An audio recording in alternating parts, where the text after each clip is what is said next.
Today, propaganda is out in full force. If you've been browsing social media over the last 48 hours, you will have seen some crazy reports.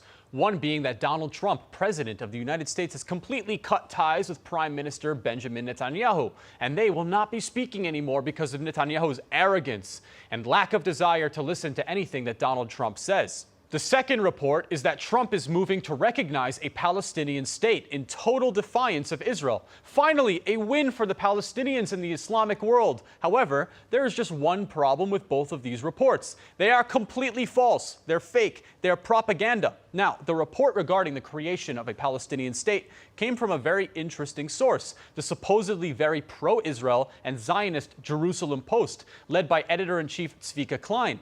They say that it comes from a Gulf diplomatic source, reassuring everybody that this report is most certainly true. Well, the U.S. ambassador to Israel, Mike Huckabee, chimed in and reposted the Jerusalem Post article, which has gained over 1.4 million views since it was put up, and slammed them for their nonsense source, saying that his 4-year-old grandson, Teddy, is a more reliable source than them. He said the report is complete nonsense.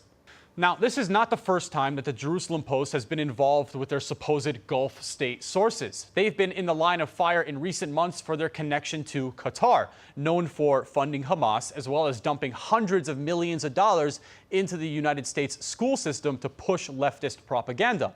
Well, anyway, the report has completely run wild, and half the Islamic world on Twitter completely believes it. Unfortunately, they're going to be very disappointed when they find out that it's just complete BS. White House spokeswoman Caroline Leavitt had to get up at a press conference and say that there will be absolutely no recognition of a Palestinian state at all. President Trump's relationship with Israel and Prime Minister Benjamin Netanyahu is very strong. Which leads us to our first piece of propaganda, the Trump-Netanyahu split. Another piece of propaganda that's circled around. Now this one, the sources are very ambiguous and has also made some extreme headlines. Again, Mike Huckabee, the U.S. ambassador to Israel, chimed in and said that it's all nonsense, claiming that it comes from sources who refuse to put their name on it, specifically because it's false. Ambassador Mike Huckabee says, "I'll put my name on it. The partnership between Trump and Netanyahu is strong." And then he slammed the news for causing a stir in the public with information that's completely unfounded. Now, we can take two things away from both of these stories. Number one is obvious. Don't believe everything you see on the internet. This should go without saying. My mom has been telling me this for 15 years, but that doesn't stop half the world from eating things up as soon as it reaches their eyeballs. The second point is a question. What is the benefit of all this fake news? Who does it benefit? If it's coming from Gulf sources like the Jerusalem Post claims, what's their play? What are they gaining besides chaos in the public? Is that what they want to gain? Chaos? Well, maybe. I'll give you a crazy trick how to tell the real news from the fake news. Close your damn phone. Don't look at the news. If it's real, you're going to see it happen in the real world, not just on Twitter, YouTube, or TikTok. Now, you think that's crazy? Well, besides the propaganda stuff we have going on, there's something even more juicy. You know those ICC arrest warrants for Israeli leaders? Well, here's what you're not hearing. The man behind it all, ICC Chief Prosecutor Karim Khan, is facing multiple credible allegations of sexual assault. And the timing couldn't be more convenient.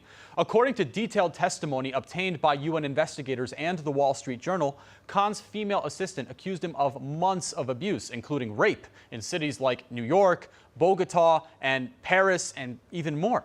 She tells him that she was suicidal, and he cried, told her not to ruin the Palestinian arrest warrants. That's right, he literally begged her to think about the Palestinian arrest warrants.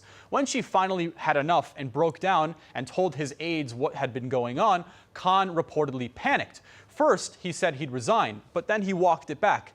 But then people will think I'm running away from Palestine. Let's be clear, this wasn't a one-time accusation. This woman was allegedly raped in a Manhattan hotel, assaulted again in Colombia, harassed in The Hague, and she stayed silent. Why? Because in her own words, "I didn't want to F up the Palestinian arrest warrants." And what did Khan do next? Just weeks after learning that a formal internal investigation had been launched into the allegations, he pushed out arrest warrants for Prime Minister Netanyahu, Defense Minister Gallant. Now, the same day, he canceled his planned unplanned trip to Israel, a potentially final move so that if he does get caught and charged, the Islamic crowd will cheer him on, maybe even see his rape as a necessary evil. To make it worse, the woman testified that Khan's own wife started probing his staff about inappropriate relationships. Meanwhile, Khan and his inner circle pressured the victim to deny everything. So let's get this straight. Karim Khan, accused rapist, weaponized the Palestinian issue to cover his own crimes, guilt-tripped his victim into silence, then rushed to make Israel the scapegoat just in time for the headlines. And now the ICC is talking about more arrest warrants for Israeli officials. The real question is, why is the world taking moral lectures from a man accused of rape in 6 different cities? If this isn't peak 2025, I don't know what is. The leader of international law and the Palestinian cause is actually a sexual predator.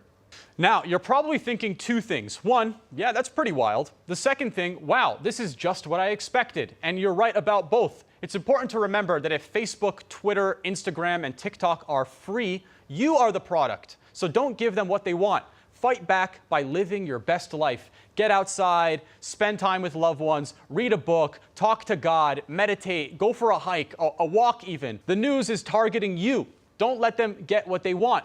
Propaganda only works if you believe it. Question everything, or better yet, close your phone and have no need to question anything. God created a perfect universe. What beautiful sunrises and sunsets with nature and real human relationships we have waiting for us. And we give all that up for technology and propaganda?